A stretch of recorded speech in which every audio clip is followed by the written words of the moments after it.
আরে বাহ, আমি তো প্রেগনেন্ট। বিল্লুর বাবাকে জানাতে হবে। বিল্লুর বাবা দেখো, আমি প্রেগনেন্ট। অনেক খুশি সংবাদ দিয়েছো তুমি, এবার ফলগুলো খাও। আচ্ছা বিল্লুর বাবা, এবার আমি ঘরে যাই, বিশ্রাম করতে হবে তো। এই বাবা মা তো চলে গেল, কিন্তু এটা কি করলো? আমার খেলনাগুলো ভেঙে দিল।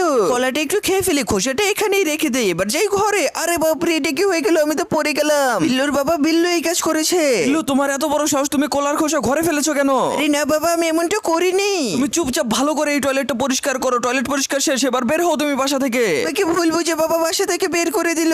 এই তো সুযোগ। আরে বিল্লু, এই দেখো একটা ওষুধ, এই ওষুধটা তুমি তোমার মায়ের খাবারের সাথে মিশিয়ে দিবে, তাহলে তোমার মা ভালো হয়ে যাবে। তো এই খাবারটাই খাবে, এটার সাথে মিশিয়ে দেই। আমি রেকর্ড করে রাখি প্রমাণ হিসাবে। তো খেতেই মন চায় আমার, বার্গারটা খেয়ে ফেলি। আরে বিল্লুর মা, বার্গার খাওয়ার পরে এই কি অবস্থা তোমার? এটা আবার কে করতে পারে? এ ভাই, এই দেখো তোমার মেয়ে বিল্লু এই কাজ করেছে। হ্যালো পুলিশ স্টেশন, তাড়াতাড়ি করে আমার বাসায় চলে আসুন। আমরা এখনই আসছি। তেমনটা করতে চাইনি, ওষুধটা খেলে মা ভালো হয়ে যাবে তাই খাওয়িয়েছিলাম। বন্ধুরা, আমি 2 দিন ধরে খাবার না খেয়ে আছি। প্লিজ তোমরা সবাই ভিডিওতে লাইক দিয়ে চ্যানেল